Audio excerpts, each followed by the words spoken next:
Good afternoon, everyone. Just a second. Good afternoon, everyone, and welcome to the Commonwealth Games Culture and Physical Activity Overview and Scrutiny Committee. I'll just go straight in and start off with item 1, which is just the notice of recording. Just for members to note that this meeting will be webcast for live or subsequent broadcast via the Council's YouTube site, and that members of the press or public may record and take photographs except where there are any confidential or exempt items. And then item 2 on the agenda are apologies. If anyone can let me know if we received any apologies from anybody. Have we had any apologies? No, Chair, I haven't received any. No, neither, Chair. No. Okay. Item 3 is just the declarations of interest. There's none, then I'll go straight on to our main agenda item for today, which is get set for the games. And I believe that we've got Rachel Dixon in attendance, who's the Programme Engagement Deputy Lead. And I'm just going to check with Rachel. Rachel, is Sarah Boundy also in attendance? Or yes. Yes, hi, Councillor Khan. Oh, We're sorry, both here. it's only because I've got a notification to say that you're out of office. I don't know why that popped up. Okay, in that case, then I can hand over to yourselves, and I believe that you'd have a presentation for us. And if members have got any questions whilst the presentation is going ahead, if you can just indicate by raising your hand as usual, and then we'll take questions at the end. Thank you. Thanks, Councillor Khan. Hi, good afternoon, everyone. I'm Rachel Dixon. I'm the Deputy Engagement Lead for the Commonwealth Games for Birmingham City Council, and I'm joined by my colleague Sarah. If you introduce yourself. Hi there. Hi, everyone. I'm Sarah Boundy, so I'm working with BCC and Rachel and the rest of the team looking after the community engagement for the Commonwealth Games. Thanks, Sarah. So we'll go through this. It's a short slide deck, but we're very pleased to be here today to talk to you as we are now in the year of the games, so very much becoming a reality now. So just a few key things we'd like to speak to you about, make you aware of, and hopefully gain any insights and take any questions as we reach the end. So we're here today to talk about the Get Set for the Games campaign. I'll just hopefully the screen is sharing. I think it is. So with all games, whether sort of Olympics or Commonwealth Games, etc., the organising committee or relevant partner in charge at the time will work with local authorities and transport bodies on a campaign which is about getting residents and businesses ready for the game, preparing them in advance in terms of any changes to business as usual activity. So as we're all aware, with putting on a global sporting and cultural event, there's a lot of things that need to move in and out and around the city to make this happen. And so there's usually a campaign that's created and led on by a collaboration of partners to ensure that residents' businesses are well informed in advance and so that they can enjoy the games as much as the visitors and participants. In Glasgow, you may have heard of Get Ready Glasgow, and I think in the Gold Coast they had Get Set as well. So for Birmingham 2022, I'm pleased to announce we have Get Set for the Games, and this is largely being driven, I'm pleased to say, by Birmingham City Council working with the organising committee and colleagues in Transport for West Midlands as well as West Midlands Police. This is the sort of look and feel that you will start to see in the coming months. So you'll start to recognise this on lots of different materials and in different channels and forums as we talk about these different pieces of sort of actions or activities that may impact yourselves, your constituents and businesses across the city.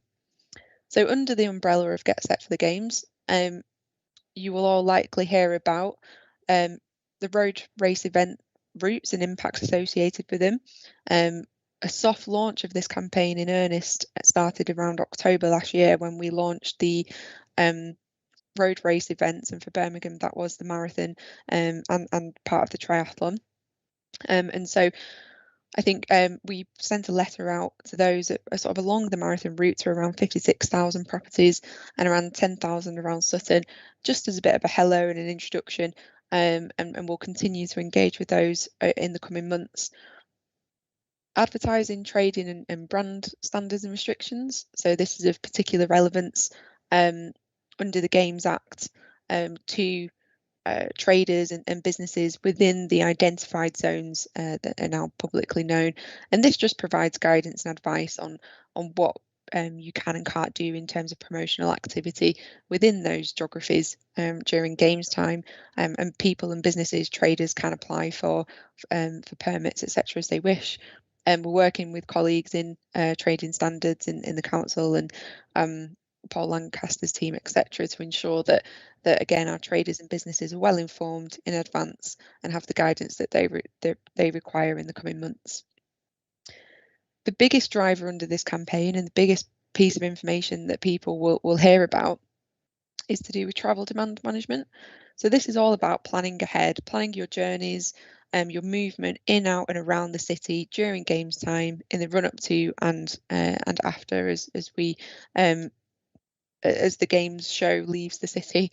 And so this will be everything from high level messaging about planning ahead and planning that journey, through to the bullet point underneath, which is very specific local information around core games venue areas that may be impacted. And this could be anything from sort of lane closures, the requirement for parking permits in certain residential streets, security interventions that may be in place. So we'll be looking to work very, very closely with Transport for West Midlands, who are leading on these two areas, to help explain to our residents and businesses what those impacts might be and how we can minimise and work around the disruption as much as possible, to ensure, like I said, they can both enjoy the games and also get about their regular day-to-day business. Games related works and impacts. This has already been going on for a number of years now, in terms of construction activity and preparations around the city. So that's already been communicated, but anything that remains, an example being Councillor Jan, for example, in Perry Bar, with the continued work with the stadium and the transport mall, etc. These all now will fall under the Get Set for the Games umbrella. So it's all about those preparations and planning ahead of games time. And as I said before, we're working very closely with West Midlands Police, and the security and safety information will also be ever present through this campaign. So the core idea of this, by working as a partnership, is that our residents and businesses receive one clear, consistent message under one umbrella, just to ensure that it's clear and there's not multiple bits of information and communication going out at any one time. In terms of the look ahead, now we're in 22. This month, and you'll have seen it, it's gone through Cabinet before the end of the last calendar year, the final Games Transport Plan. So that'll be published imminently by Transport for West Midlands, and we will officially launch this campaign later this month. So we're very quickly approaching the 6 months to go marker, and we're working with partners to get this off the ground. In terms of what this physically looks like in the coming months, we'll be doing a number of COVID compliant and depending on the restrictions, guidelines and everything in place and how that evolves, we'll be doing a number of community engagement events, and we hope that will be a mix of both face-to-face events, so we can actually be out and about in the communities and speaking with people, particularly around those local impacts, but also online, and working with yourselves to get those local insights about the groups of key stakeholders and the people we need to be working with to ensure this engagement is as inclusive and accessible as possible. We undertook a number of sort of small workshops with councillors around these impacted areas prior to the festive season, which was incredibly helpful, and we continue to get great insights from our councillors in terms of how best to do this engagement and making sure that it is inclusive.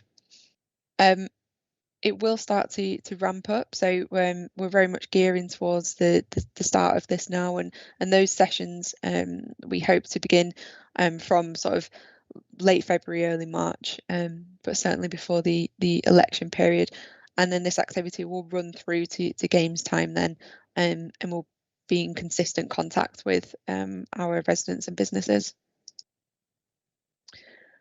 In terms of where to find out this information, the organising committee is working with ourselves and partners on ensuring this one source of truth in this one core portal. So we'll be predominantly using the existing B2022 website, and there is already an existing area for Get Set for the Games, with some information on, as I mentioned earlier, around the road race events, some good FAQs and information that's on there, again trading and advertising restrictions. And then this will become a growing portal of all the key information that people need to see and understand. For anyone that's not able to access this information online, they can request printed copies, etc., and we will provide those as required. There'll be a large campaign predominantly led by Transport for West Midlands under this, around that kind of plan your journey and travel demand management piece, and they will use a wealth of armour in their toolkit in terms of marketing, radio, social media, things that you may be familiar with from other construction work across the city, and we will support that as the City Council. And there'll continue to be a number of internal communications and engagement with relevant officers and members throughout as well. Sarah also recently did some work and introductions between contact centres from the City Council and the organising committee, and that's something that we're keen on ensuring consistency with and good flow of information between partners. Don't know if you wanted to add on that, Sarah? Yeah, I think the important thing is going to be for everybody, because there'll be so many inquiries that we're likely to get that the B2022 website is really going to be the portal that we drive as many people as possible to. Understanding that for accessibility, that won't necessarily be the whole answer, but that is the site which will have all of the up-to-date information. It will be updated regularly, and it's mostly going to be self-serve. So there's going to be Q&As and lots of information that people can actually find out very specific local information about their road and their area nearer the time. So at the moment, from the end of the month, it will have fairly basic high-level messaging, especially travel demand messaging. But as we move into March and May, that's really when the detail of the local area management plans and the parking permits, etc., all of the detail gets uploaded. So it's important for us to make sure that people know where they can go to get information. And so that's the main channel. But of course, the engagement team's there to help. The BCC contact centre will also be dealing with anything else that's sort of business as usual. And they are also going to be, they're expecting that the kind of inquiries that they could get will be around waste collection, etc. And there's going to be a sort of system in place where both contact centres can talk to each other every day virtually. Brilliant, thank you, Sarah. So just bringing us back to that point in terms of inclusive and accessible engagement. So we're hoping to publish this fairly soon now, but we've done a piece of work actually on an equality assessment to ensure that our engagement under the Get Set for the Games campaign in Birmingham is as inclusive and accessible as possible. So that's looking at all of the different wards where we're doing engagement and understanding the different demographics and needs within those wards, and how we may tailor our engagement appropriately. An example may be for a particularly diverse area where translation may be required, you know, making sure that we have that service available and on request. If someone requires information in a different format, that we do that, and we do it in a good timely fashion, that we're providing multiple methods of where our information is found. So as Sarah said, not just online, but we provide the opportunities to have a phone call or to provide it via written format. So we've done quite a bit of work to look into this and ensure that we're tailoring accordingly. And that's it really. So yeah, happy to take any questions, and thank you for your time. Councillor Jan. Yeah. Hi, sorry, thank you, Chair. Okay, thank you, Rachel, for explaining, briefing us on a few things. In regards to the businesses on Church Road, now we've raised, myself and Councillor Hunt have flagged quite a few concerns with these businesses because there's a lot of trucks. The cars and the garages, they all park randomly where there's concerns with pedestrians cannot walk. How will them businesses be managed? And also the ASB at Perivilla Estate. I know we've got police at the stadium based, but would they be also supporting this council estate where there's been a lot of ASB? And my concern is we don't want to have any embarrassments while we've got the games with any ASB occurring, or with traffic management in regards to the businesses and the trucks. Yeah, thank you, Councillor Jan. I think if I start and then Sarah, perhaps you can supplement. But I think it was unfortunate, Councillor Jan, you couldn't attend the small workshop we had pre-festive period with Councillor Hunt. But I'm happy to pick up another meeting with yourself on that, where we went through the kind of engagement boundary and picked up some of those nuances that you've just mentioned. Yes, please.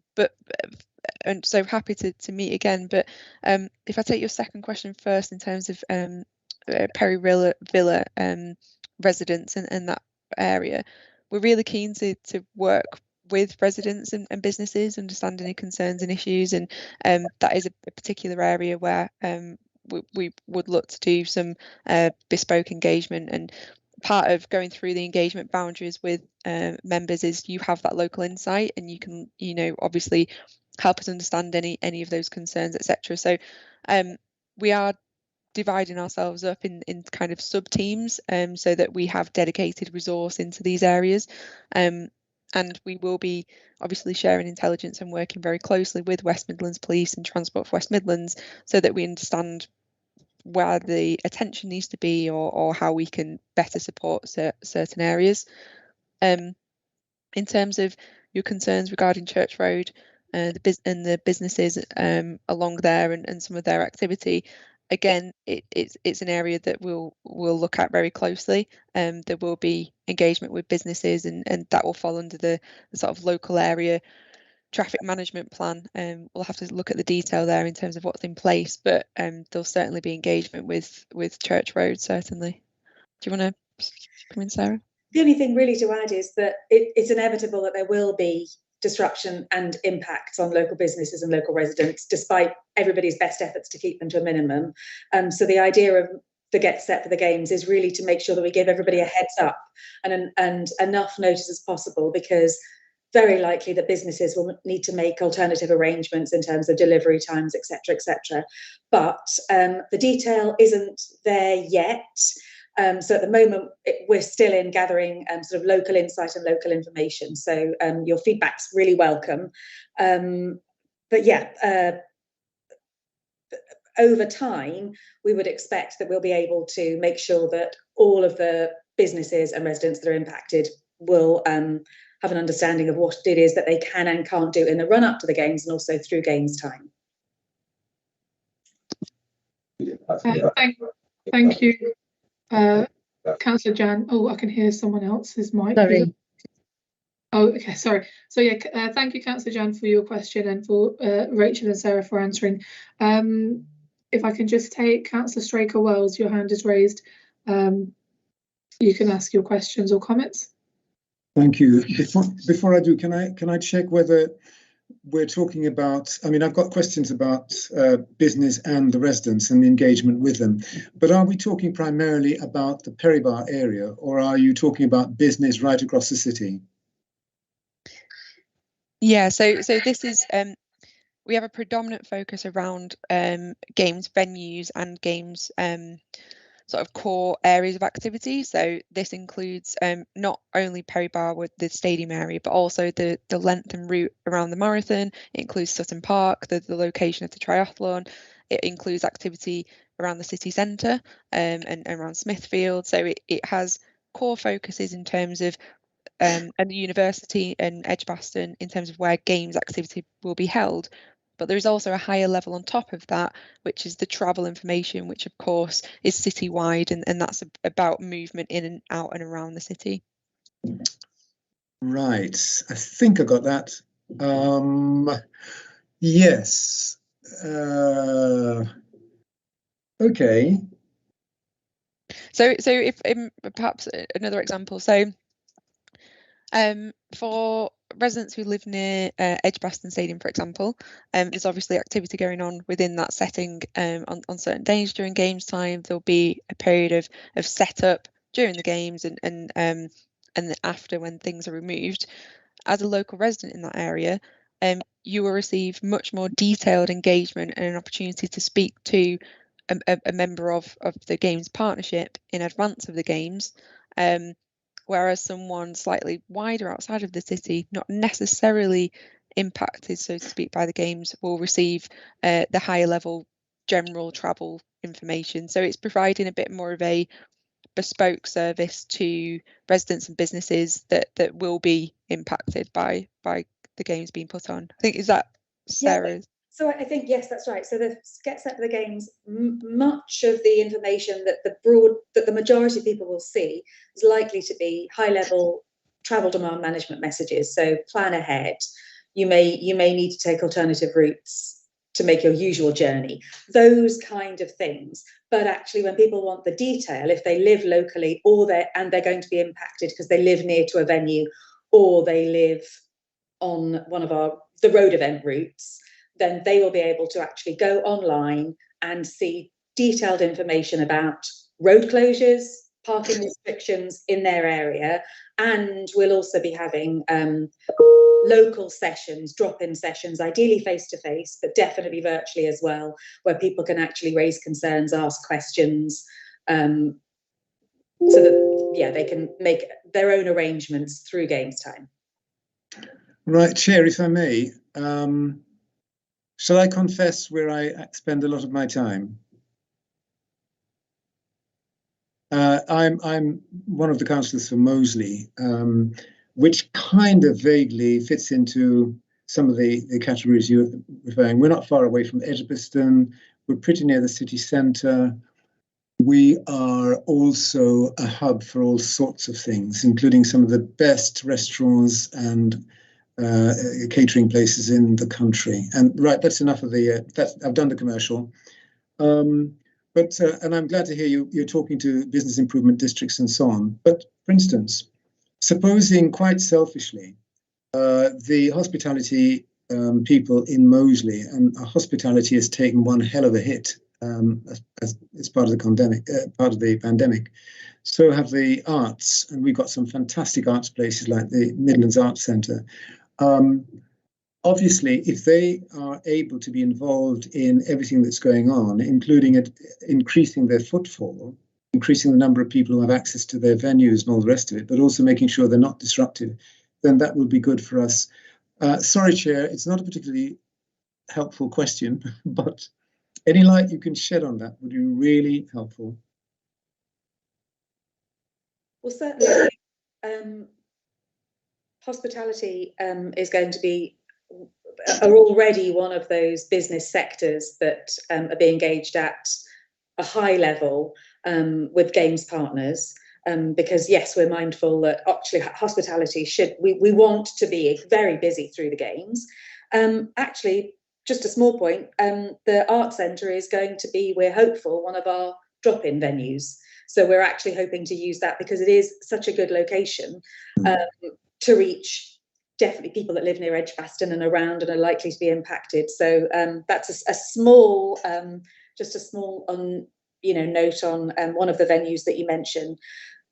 So I think all we can really say at this point is that you know, we've noted the concerns that you have, and they're definitely the concerns that the Commonwealth Games management team have too.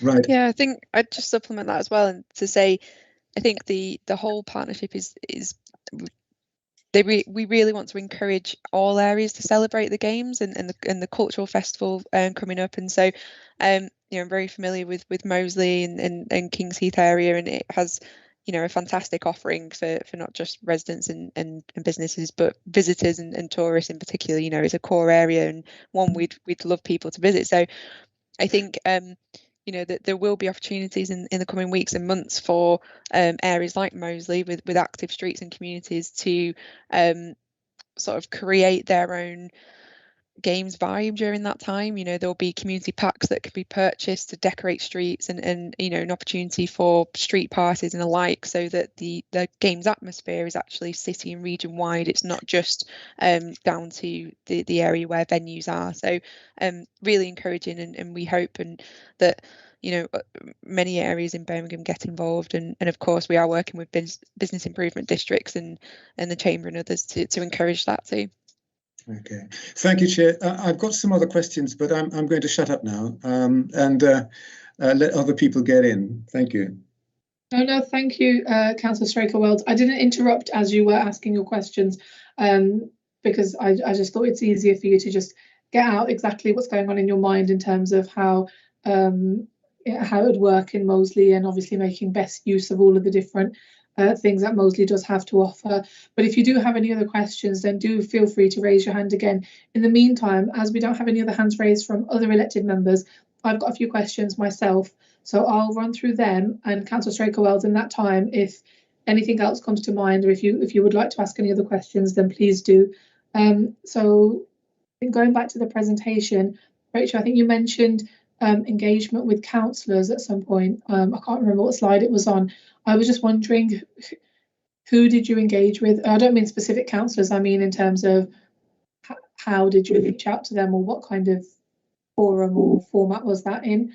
And the second question I had was in relation to, you know, you said that sort of the events that you'd call maybe sort of the trial kind of events that have already taken place. So you said that there's a triathlon and the marathon that you mentioned, and you said that I think 56,000 households received communication, and I think 10,000 around Sutton. I was just wondering whether there were any lessons learned from those events regarding engagement. So if there's anything that worked well or didn't sort of work well, is there anything that will benefit, obviously, the Commonwealth Games related engagement? The other question I had was in relation to, in terms of the different formats to get information out there for residents. I know there's obviously the main website, and there was a whole list of different avenues that they can get information. I was just wondering, are there any plans to transfer information, for example, that would be onto a website, and transfer any of that information to an application, so an app that people can download? I don't know, that's quite a popular way for people to keep track of up-to-date messaging when it comes to events and things. So I was just wondering whether that's something that is being thought of, and if it's being developed, because I do think that that would probably be useful, especially, I don't know why, I just feel like going onto your phone and going into a web browser on your phone and typing in the website probably seems like a bit of a slower way to do it, whereas if you open the app, the most recent messages will come up on the first sort of page, and it's just a lot easier to navigate. I've got two more questions, so shall I give you all of them in one go, or shall I wait until you can respond to these? I'm happy for you to do the next two. I'm taking notes, so we'll come back to them. In relation to the contact centre as being one of the routes that will just sort of continue to have the day-to-day options for people to be able to find out information from, I was just wondering, are the BCC contact centre staff going to be receiving any training that's specifically in relation to the games, just to ensure that they are not just most sort of up to date with recent information that needs to get out there and be processed, but also I don't know how to put this, but also be sort of more excited that we've got the games happening when they're happening, in the sense that everyone's on the same. So it's not just their normal job where they're just coming into the contact centre, but they've had like a Commonwealth Games boost, if that is an appropriate way to sort of put it. And finally, are you looking at any other ways of using community channels for engagement, such as community radio stations or TV channels? Because we do have quite a lot that exist in Birmingham, and I know that, you know, residents regularly sort of follow those sorts of ways to find out what's happening more locally, as opposed to sort of like the, you know, any sort of national kind of stations and that sort of thing. So I was just wondering if there is anything being done with that, and if there isn't, then I would probably offer and say that elected members might be able to just feed in, if you were to reach out to them to say who in your ward, you know, is running a sort of radio station or is a local radio presenter, and can we get that information off you? So then that way, even if it means the regular comms just get sent to them and then they can just put broadcasts and stuff out. And I think that's all the questions I've got for you. Fab, no, that's great. I think, Sarah, perhaps if I take the first 2 or 3 and then you pick up the last couple. Okay, great. So the first question around the councillor engagement that we did. So as I mentioned earlier, we've created engagement boundaries around the sort of core games venue areas. So around the stadium quite widely, and we've been using the current draft local area management plans that Transport for West Midlands have created. So that's the kind of zoned area where there is likely to be the requirement for a parking permit or some sort of lane closure or something like that. So we've taken that boundary and gone slightly wider, and so we took those boundaries to ward members to get their insights. You know, do you think this sort of feels right? Are there any community groups within this area that we should connect in with? Exactly your latter point about those kind of local champions and communications channels and things. So we've largely worked with ward councillors around those impacted areas. We did the same, connected to your second question, before the road event announcements. So councillors with wards that interface with the marathon route or the route of the triathlon, we held sessions with them to go through the routes and the engagement boundaries that we're looking at, and to again gather those local insights. So all in all, it works out to quite a large proportion of the council's makeup. Actually, I think I'll have to go back and check, but I'm sure it's about 2/3 of councillors that will directly be engaged with in terms of gathering those local insights in terms of direct impacts. The apologies, I think there's a little bit of confusion on the second point. We haven't held any test events for the marathon and triathlon. It was that upon announcement of the games marathon route and the games triathlon route, we sent a letter to the residents around those areas to notify them that they are along the route and will be in touch, and these are the things you're likely to hear about. So yeah, that's just to clarify on that one. In terms of lessons learned, though, something that it did flag with looking at the marathon route, of course, is the not over the last year, but the annual Great Run half marathon and 10K that takes place in Birmingham, and learning actually from their previous engagement with citizens and similar areas along the route. There is a Great Run event planned and scheduled for this year, and I'm pleased to say we've got a meeting with them and with colleagues across the partnership in the coming couple of weeks to actually look at the opportunities for working together, lessons learned, and working together to ensure the best experience for residents and businesses. So that's the kind of lessons learned, actually looking at other event providers and activities that have happened in the city and learning from them and what's gone right and wrong before. So that answers that one, hopefully. The third one, and I'll bring Sarah in on this, in terms of formats for communication, and one of those being your great idea around an application.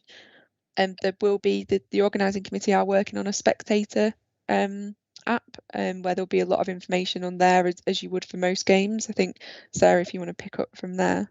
Yes, so you're right. Nobody wants to, in a phone, have to type in a whole URL. So the mechanism is going to be AR codes. So pretty much on everything and all the communication that we put out, there'll be an AR code that will take local people direct to the area that they need to find out about. So it'll take them to an area of the website which has all of the information, and it will be a website that can be responsive, so it'll work on your mobile phone just as well as it would work on a desktop. So AR codes are going to be primarily the way that people are directed to the relevant place. The reason why spectators tend to have an app is that they will have very specific travel directions that aren't necessarily the way that people, if they live or work in the city, would commute, because there's going to be quite a lot of work about sort of managing the flows of people and visitors to the different venues and directing people not necessarily a way that a local person would go there. With regards to the question about the contact centre, definitely there's already a connection between the Commonwealth Games planning team and the contact centre, and they are included in all of our sort of updates, and they get Q&As, regular sort of updates from us, and we work together with them. Employee engagement at the council is really important, and there's a lot of activity internally to ensure that the people that work across the council and across the city have an understanding that the work that they do day in, day out is actually going to support a successful games. So even if they're not volunteering, and even if they haven't yet got tickets to an event, that that the work that they do, whether they're rearranging how waste is collected, all of the work that they do day in, day out to keep things running smoothly, means that the games can then happen on top of it, and that they are contributing to the games being a success. Community channels and radio stations, it's a really good idea, and there'll be a lot of advertising that Get Set for the Games will do, paid for advertising. So some of that could well be on smaller commercial radio stations. But I don't necessarily know about community radio stations, but they are a brilliant way to make sure that we get our message, or the message gets out to local communities.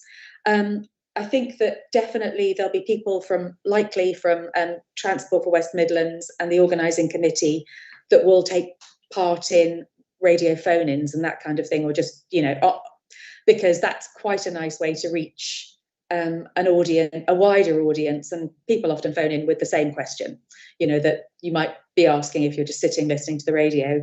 So it isn't something that we have factored into our engagement activity at the moment, but it's definitely something that I can take back up to the wider group. Thanks. Thank you. Thank you for answering all of those questions. I think in relation to just literally the last comment, if it isn't something that you're already sort of factoring in, I'd say that it might just be worth looking into and exploring, only because I just think that we should make best use of things that already exist. Yes. And I don't think that it would create a lot of extra work just to get them engaged with the process and then just have them involved, especially as sort of local. I mean, I can think of a few sort of local stations and local TV channels that residents, especially sort of in my ward, they do keep, they do sort of watch them, they do listen to them, and I'd say that if they're already doing it, they're not really going out of the way. Whereas I'm not saying do not write to people, definitely continue to write to people when that's appropriate, but then people have to go out of the way and they have to go and have a look at it. Whereas if they're already listening to the radio, which they'll already have however many thousands of listeners anyway, you've already got their attention, if that makes sense. You don't have to reach for them to, because we put leaflets through the doors as councillors, and we know that not everyone, in fact, I'd be very surprised even if half of them are actually looked at and read properly. Whereas if you're being spoken at, I just think it's a little bit, it's an easier a way to sort of tap in and engage with people, especially if the sort of channel is already there. So maybe I'd suggest that it would be a good idea to at least explore and see if it can be added as a way in. I think in terms of mapping out exactly who and where, if it means that engaging again with elected members, whether it means even using this committee as a way for us to try and support that, to at least encourage elected members to send the relevant information and contact details for people to yourselves, and then you guys can, as and when it's appropriate, you can reach out to them. Then I'm more than happy for this to be sort of offered to you from ourselves. Thank you very much. Some of it could be my ignorance, and that colleagues, partner colleagues, may already be doing this, but I definitely agree with all you say. That's fine, thank you. As long as it's sort of there somewhere. I understand obviously there's the organising committee and there's, you know, different partners doing different bits, but that's fine. Thank you for sort of taking that back and considering it. Sorry, Councillor Khan, I'd just add, obviously we work incredibly closely with Larry Roberts' team in corporate comms, and they have a good understanding of some of these local outlets. But actually, I'm sure Sarah would agree, would like to take you up on that offer, and in terms of using the committee to put forward and send us a list, and you know, that can be as and when you know, but if you could collate any other local channels across the city, yeah, more than happy to look at that and use them. So yeah, would welcome that. Yeah, no, that's fine. I think we can probably sort of reach out and start doing that then in that case. And I'll obviously just encourage other elected members who are not on this committee to sort of feed that in. So yeah, I think that's fine, rather than sort of waiting. If you're happy with that to go ahead, then we can start working on that and send you something as soon as there's enough to send you in one go. But that's fine. Thank you so much for that and for answering all the questions that I had for you.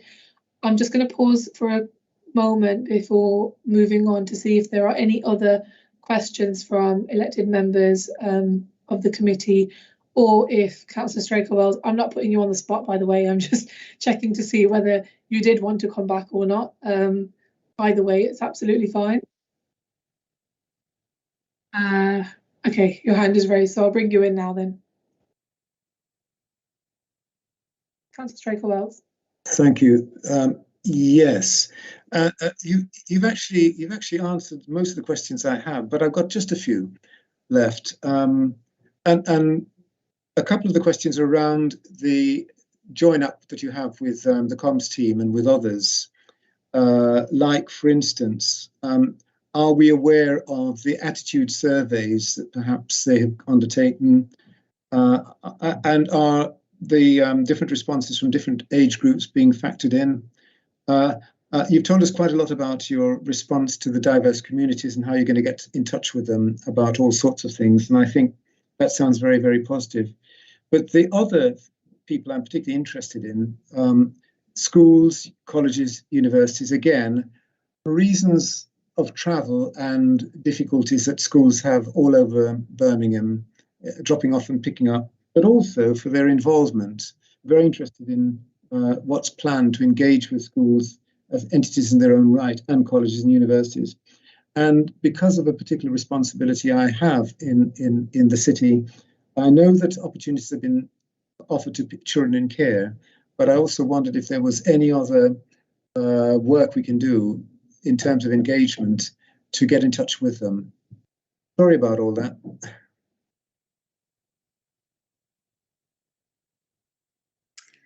Shall I start off answering the yeah, go for it, Sarah. Okay, and then if there's anything that I Rachel, chip in. There are a number of surveys that are taking place, because it's really important that the OC are carrying some out, BCC are carrying supplementary attitude surveys out. With all games, there are surveys that happen before, during, and afterwards. It's inevitable that before, when there is communication about disruption and impacts, etc., and before the games have happened, that some responses, that people's attitudes broadly are going to be more neutral or even possibly negative, albeit that many people are looking forward to the games. But we would expect to see that there's going to be an uplift in attitude, and afterwards and during the games, there's usually a really strong positive outpouring and people really love it. The thing that the legacy plan and the work for, I think, for BCC broadly is to maximise on the goodwill and good feeling and positive and success of the games, and to continue to sort of keep that momentum going forward. All of the surveys aggregate as much as possible by age and wherever possible by different factors, to see whether or not there are groups in the community that are either disproportionately disappointed or, you know, very happy. There's moving on to things like schools, colleges and universities. I know that the organising committee has ensured that lots of its events, particularly last year, were carried out with at locations where there would be young people, children, youth groups, etc. And usually they will have events and activities where they have sporting activity. You know, I can't remember. They'll bring along a temporary baseball kit or something. Also, they'll usually have some kind of interactive games with them. We're liaising directly with the university because obviously that is a key venue, and also we need to make sure that we utilise them to speak to their students, who are, many of them are going to be many of them will be in student accommodation and houses around the venue, and a lot of them will be changing over at the beginning of June. So schools, colleges and universities are kind of key stakeholders for us. Anything? Yeah, I'd just add, Sarah, so kind of fortunately in one respect, obviously the games period sits outside of the educational calendar, so actually a lot of that, you know, we're not having to battle school time and drop off, which is obviously a great help. I mean, it means that families can also enjoy the games in the city as well during that time. But there will be around the venues some schools and educational establishments that are still running certain activities during this period, and all of that is being looked at and mapped at the moment. In terms of wider engagement with schools, there is a sort of schools programme led by the organising committee, which BCC and partners are supporting. I would suggest that question is kind of outside of the remit for today's discussion and sort of wider city engagement. This is very much about sort of business and community readiness, but there is definitely channels of where that activity is occurring.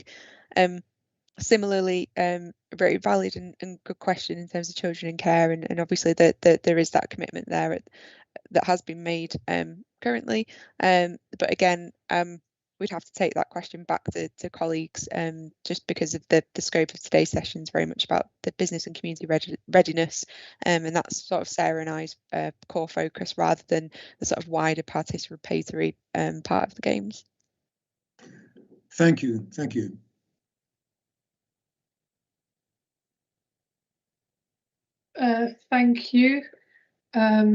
Again, Councillor Straker-Wells for your questions, and Rachel and Sarah for answering them. I've got an indication from Councillor Atwell. You've got your hand raised. Would you like to come in? Yeah. My question, do we have any mechanism to engage the local community? If we have, then we need to know how we can engage them, because the local community, they keep asking, you know, how we can get engaged. Sorry, Councillor Atwell, can you just remind me of your specific community that you're referencing? Do we have any mechanism to engage the local community into the Commonwealth Games? The concern, some other concern, you know, the people talking about it. A lot of people, you know, especially the player coming from Commonwealth, and from that Commonwealth, the communities are here, you know, especially from Africa, from Indian subcontinent, and the you know, some other countries as well, rather than making a list. And the community, they thinking, you know, if somebody, the players coming from the concern of the country, they come, how they can engage with the team, with the player, or some their management, and Yeah. they engaged with. Yeah, of course. So I think almost of a similar vein to my previous answer. I don't know if you agree, Sarah, but I think so. We're obviously here today to talk about the very specific information and engagement we'll be providing residents as businesses in terms of how they may be impacted by the games. But in terms of wider engagement, I will say there's a number of ways that communities can get involved and across the partnership, and that will really come to even more of a fruition in the coming months through the cultural festival, and there will be activities and opportunities to get involved across the city, and colleagues are working very hard on that at the moment.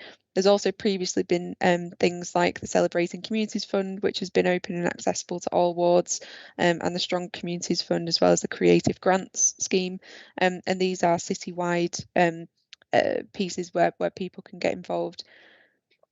Another side point, there's also a large civic pride piece, so colleagues in corporate comms led by Larry Roberts are looking at civic pride in particular, and Be Bobby Birmingham, and how people can really sort of come alive and feel pride as the games bring the city to life, and there'll be further opportunities to celebrate Birmingham's rich culture and diversity through that in the coming months and post games as well.